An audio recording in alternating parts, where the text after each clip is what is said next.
Assalomu alaykum. O'zbekiston xalqi Alqaus Akfa kanaliga xush kelibsiz. Xo'p, mana betlalarni qo'yib oldim. Qatirib joy-joyiga.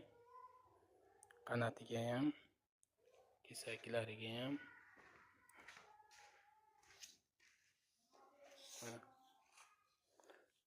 Shuruplarni qatirib 308 oq shuruplarni tepa qismi. Endi buni kiygizish jarayoni.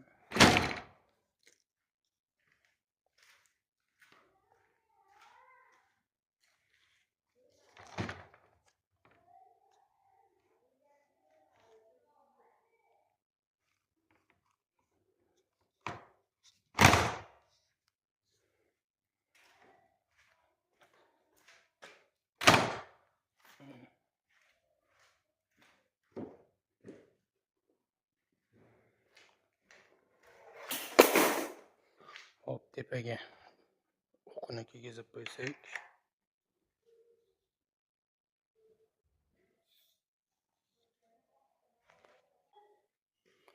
Hop, petlalarni kirgizib oldim.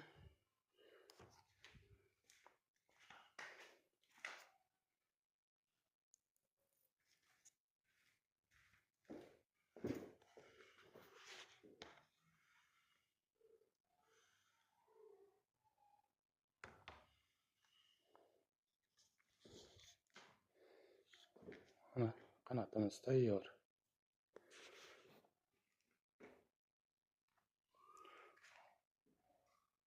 Bu video ham ko'pchilikga yoqmasligi mumkin.